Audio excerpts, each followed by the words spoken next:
Welcome back. You're watching Today, and the recent devastating fire in the Johannesburg CBD, which claimed the lives of 74 people, including 12 minors, has shone a spotlight on government's failure to provide adequate housing for the poor. Another challenge that persists is crime, vandalism and social ills, and those are the issues of building hijackings by organised crime syndicates that plague the city. Joining me to discuss the possible solutions to adequate housing in the CBD and other major cities, I suppose, across the country is climate change and human rights activist Kumi Naidoo. A very good afternoon to you, Kumi, and thank you very much for joining us this afternoon. So I suppose as an initial take-off for our discussion, your initial thoughts on the tragedy that unfolded in the Joburg CBD, people burning beyond recognition simply because they were looking for decent places to live, and of course criminals taking advantage of that desperation, and now leading to the over 70 lives lost last week. Firstly, I think we need to say that we all should feel ashamed as South Africans that this has happened. This shouldn't have happened. It could have been prevented, because it is not a surprise that Johannesburg, as one of the centers of our economy, will attract people from all over the country, as well as people who seek refuge here from other parts of Africa and so on. So the question of the housing shortage has been there for a long time. We've had systematic neglect on the part of government. And I just want to say right now, it's really unfortunate to have one minister in government simply try and make a xenophobic comment about the issue without knowing exactly how many South Africans were there, how many non-South Africans were there, and of the non-South Africans, how many were legal or illegal.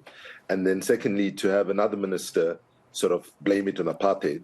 I mean, we must remind ourselves that apartheid didn't ask us to do state capture so that we don't have resources to address things. Apartheid didn't ask us not to have better coordination between provincial government and local government, which is what we need to have now urgently moving forward. Apartheid didn't ask us not to build alliances with civil society, business, and government together, rather than government arrogantly thinking they can do everything on their own. So moving forward right now, the president should declare an emergency.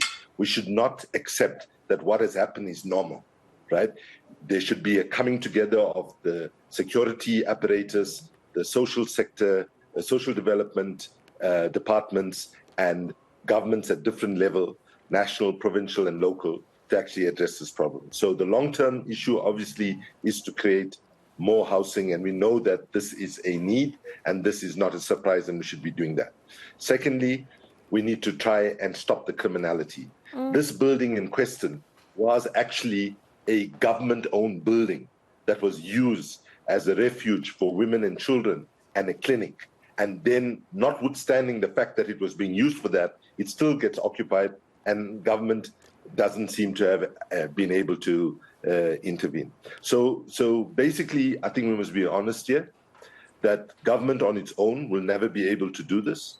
I think we have to recognize that what is needed now is a super coalition of government, business, and civil society acting together, and a recognition that government needs to stop playing factional politics, as we see happening here in the Joburg metro, and to start caring about the people, because the reality is our government doesn't appear to genuinely care for the poor and the marginalized in our society.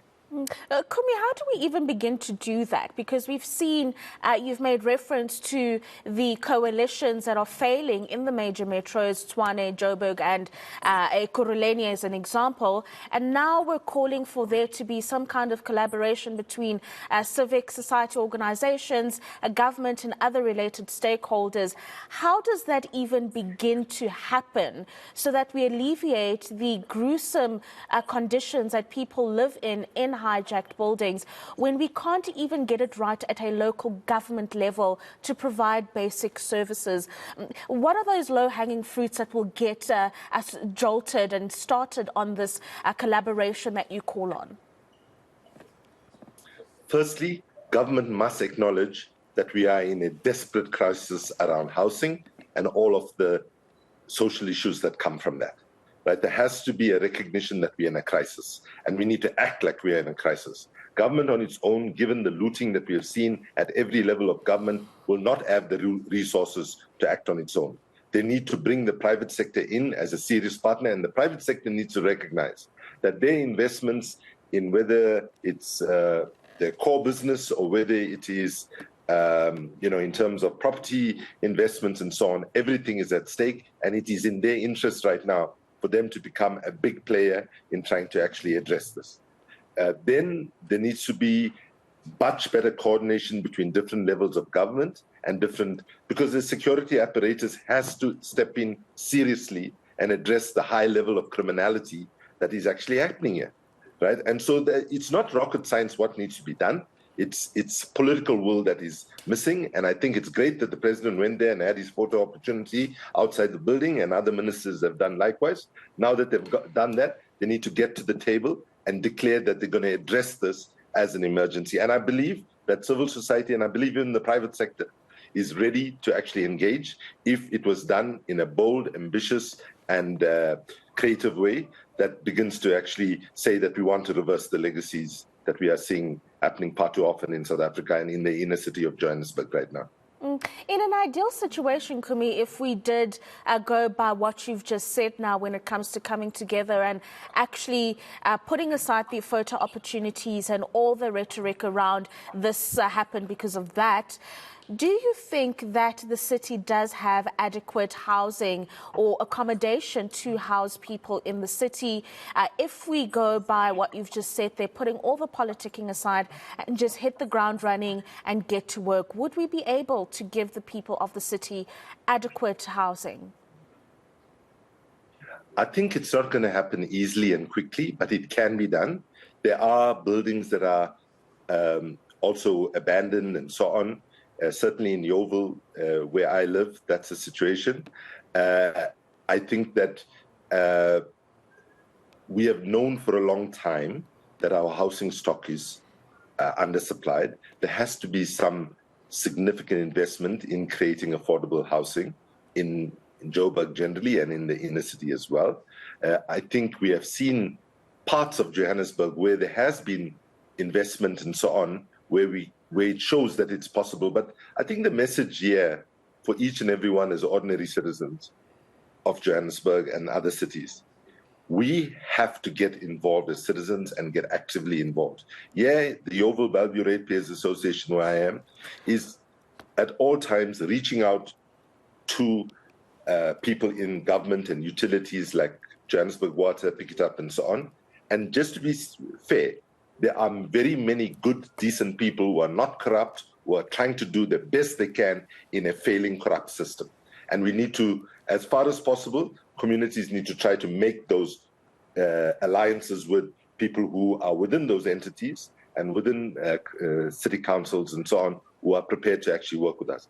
But we cannot wait any longer for solutions to come, whether it's around garbage, whether it's about potholes, whether it's about water and leaking pipes and so on, and whether it's about generating jobs in low-income neighborhoods.